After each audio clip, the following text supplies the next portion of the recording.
കോളിവുഡിന്റെ ചരിത്രത്തിൽ ഇത്രയേറെ ഹൈപ്പോടെയും ആകാംക്ഷയോടെയും തിയേറ്ററുകളിലെത്തിയ മറ്റൊരു സിനിമയുണ്ടാകില്ല. തമിഴകത്തിന്റെ പ്രിയപ്പെട്ട ദളപതി തന്റെ സിനിമാ കരിയറിലെ ഏറ്റവും അവസാനത്തെ ചിത്രമായി പ്രഖ്യാപിച്ച പ്രോജക്ട് എച്ച് വിനോദ് സംവിധാനം ചെയ്ത ജനനായകൻ തിയേറ്ററുകളിലെത്തുമ്പോൾ അത് വെറുമൊരു സിനിമ മാത്രമല്ല, രാഷ്ട്രീയ പരീക്ഷണങ്ങളുടെയും വൈകാരികമായ വിടവാങ്ങലിന്റെയും വലിയൊരു വേദിയാണ്. സിനിമ ഇറങ്ങുന്നതിനേക്കാൾ മുന്നേ തന്നെ വിജയ് തമിഴ്നാട് രാഷ്ട്രീയത്തിൽ സജീവമാകുകയും നിലവിൽ മുഖ്യമന്ത്രി കസേരയിൽ ഇരിക്കുകയും ചെയ്യുന്നു എന്നത് ചിത്രത്തിന് നൽകുന്ന കൗതുകം ചെറുതല്ല. സെൻസർ ബോർഡിന്റെ തടസ്സങ്ങൾ കാരണം 6 മാസത്തോളം വൈകിയെത്തിയെങ്കിലും ഈ താമസം ചിത്രത്തിന്റെ ആവേശം കൂട്ടുക മാത്രമാണ് ചെയ്തത്. വരാനിരിക്കുന്ന നിയമസഭാ തിരഞ്ഞെടുപ്പിന് മുൻപുള്ള വിജയുടെ ഒരു ബിഗ് സ്ക്രീൻ വോട്ട് അഭ്യർത്ഥനയായി തന്നെ ജനനായകൻ അനുഭവപ്പെടുന്നു. തെലുങ്കിൽ നന്ദമൂരി ബാലകൃഷ്ണ തകർപ്പൻ വിജയം നേടിയ ഭഗവന്ത് കേസരി എന്ന സിനിമയുടെ അടിസ്ഥാന പ്രമേയമാണ് എച്ച് വിനോദ് ജനനായകന് വേണ്ടി വീണ്ടും ദൃശ്യവൽക്കരിച്ചിരിക്കുന്നത്. എന്നാൽ ഭഗവന്ത് കേസരിയിലെ കഥയെ പൂർണ്ണമായും തമിഴ്നാട്ടിലെ നിലവിലെ ഇലക്ടറൽ പൊളിറ്റിക്സിന്റെ പശ്ചാത്തലത്തിലേക്ക് വിനോദ് മാറ്റിയെഴുതി. മുൻ IPS ഓഫീസറായ ദളപതി വെട്രിക്കൊണ്ടാൻ എന്ന കഥാപാത്രമായാണ് വിജയ് ചിത്രത്തിലെത്തുന്നത്. എന്നാൽ കഥയുടെ തുടക്കത്തിൽ നായകനെ നാം കാണുന്നത് ഒരു ജയിൽ പുള്ളിയുടെ വേഷത്തിലാണ്. അയാൾ ആരാണ്, എന്തിനാണ് ജയിലിലായത് എന്നൊക്കെയുള്ള കാര്യങ്ങൾ തുടക്കത്തിൽ തന്നെ വെളിപ്പെടുത്തിക്കൊണ്ട് പ്രേക്ഷകരെ ദളപതി വെട്രിക്കൊണ്ടനൊപ്പം സംവിധായകൻ യാത്രയാക്കുകയാണ്. നായകന്റെ മാസ് പ്രകടനത്തിനൊപ്പം ശക്തരായ പ്രതിനായകന്മാരും ജനനായകന്റെ വലിയൊരു ആകർഷണമാണ്.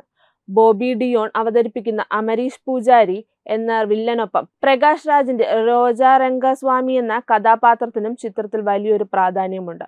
മുഖ്യമന്ത്രി കസേരയിൽ നേരിട്ടില്ലെങ്കിലും തമിഴ്നാടിന്റെ അധികാര കേന്ദ്രങ്ങളെയും രാഷ്ട്രീയത്തെയും നിഴൽ പോലെ നിയന്ത്രിക്കുന്ന ആളാണ് റോജാ രംഗസ്വാമി. ഈ കഥാപാത്രം വിജയുടെ പ്രധാന രാഷ്ട്രീയ എതിരാളിയായ MK സ്റ്റാലിനെ ഉദ്ദേശിച്ചിട്ടുള്ളതാണെന്ന് വ്യക്തമായി തോന്നിപ്പിക്കുന്ന വിധത്തിലാണ് രൂപകൽപ്പന ചെയ്തിരിക്കുന്നത്. തലമുറകളായി തങ്ങളാണ് അധികാരം കൈയാളുന്നതെന്നും ഇനിയും അത് അങ്ങനെ തന്നെ ആയിരിക്കുമെന്നും രംഗസ്വാമി പറയുന്ന സംഭാഷണങ്ങൾ തമിഴ് രാഷ്ട്രീയത്തിലെ കുടുംബവാഴ്ചകൾക്കെതിരെയുള്ള കൃത്യമായ രാഷ്ട്രീയ അമ്പുകളാണ്. പാരലൽ ട്രാക്കുകളിലൂടെ നീങ്ങുന്ന വിനോദിന്റെ തിരക്കഥ വിജയുടെ പതിവ് മാസ് ഫോർമുലകളെ ഉപേക്ഷിക്കാതെ തന്നെയാണ് മുന്നോട്ടു പോകുന്നത്.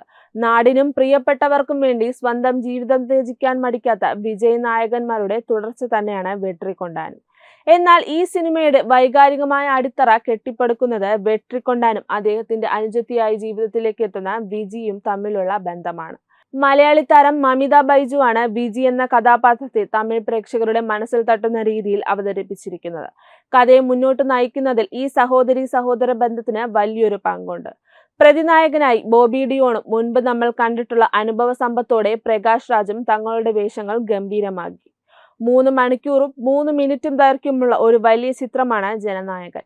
എന്നാൽ ഇത്രയും ദൈർഘ്യമുണ്ടായിരുന്നിട്ടും ഉൾക്കൊള്ളാൻ കഴിയുന്നതിലും അധികം സബ് പ്ലോട്ടുകൾ കുത്തിനിറച്ച് എന്നതാണ് ചിത്രത്തിന്റെ പ്രധാന ന്യൂനത. വിജയുടെ അവസാന ചിത്രം വരാനിരിക്കുന്ന തിരഞ്ഞെടുപ്പ് തുടങ്ങി വലിയൊരു സമ്മർദ്ദം സംവിധായകൻ എച്ച് വിനോദ് നേരിട്ടുണ്ടെന്ന് സിനിമ കാണുമ്പോൾ വ്യക്തമാകും. സത്യൻ സൂര്യന്റെ ഛായാഗ്രഹണം ദൃശ്യഭംഗി നൽകിയപ്പോൾ സംഗീത സംവിധായകൻ അനിരുദ്ധ് രവിചന്ദറിന് ഇത്തവണ പ്രതീക്ഷിച്ചത് ഇമ്പാക്ട് ഉണ്ടാക്കാൻ സാധിച്ചില്ല എന്നത് നിരാശപ്പെടുത്തുന്ന കാര്യമാണ്. അനിരുദ്ധിന്റെ മുൻ വിജയ് ചിത്രങ്ങളിലെ പവർ ഹൗസ് BGMകളുമായി താരതമ്യം ചെയ്യുമ്പോൾ ജനനായകനിലെ പാട്ടുകളും പശ്ചാത്തല സംഗീതവും അല്പം താഴെയായിപ്പോയി. പോരായ്മകൾ എന്തൊക്കെയുണ്ടായാലും ചീഫ് മിനിസ്റ്റർ ദളപതി വിജയ് എന്ന ടൈറ്റിൽ കാർഡ് ആദ്യമായും അവസാനമായും തെളിയുന്ന ചിത്രം എന്ന നിലയിൽ ജനനായകൻ തമിഴ് സിനിമയുടെ ചരിത്രത്തിൽ എന്നും ഓർമ്മിക്കപ്പെടും. വിജയ് തന്നെ വ്യക്തമാക്കിയതനുസരിച്ച് ഇനിയൊരു സിനിമ തിരിച്ചുവരവുണ്ടാകില്ല. ഒരു എന്റർടൈനർ എന്ന നിലയിൽ കഴിഞ്ഞ 3 പതിറ്റാണ്ടുകളായി വിജയ് ജനകോടികൾക്ക് എന്തായിരുന്നു എന്നത് അടിവരയിടുന്നതാണ് ചിത്രത്തിന്റെ എൻഡ് ക്രെഡിറ്റ്സ്. സ്ക്രീനിൽ ആ മാസ് സാന്നിധ്യം ഇനി ഉണ്ടാകില്ലെന്ന യാഥാർത്ഥ്യം ദളപതിയുടെ കോടിക്കണക്കിന് വരുന്ന ആരാധകരെ വലിയ രീതിയിൽ തന്നെ നിരാശരാക്കുന്നുണ്ട്. എങ്കിലും വെള്ളിത്തിരശീലയിൽ നിന്നിറങ്ങി ജനങ്ങൾക്കിടയിലേക്ക് നായകനായി ഇറങ്ങുന്ന വിജയ്ക്ക് ഈ ചിത്രം മികച്ചൊരു രാഷ്ട്രീയ വിടവാങ്ങൽ സമ്മാനം തന്നെയാണ്.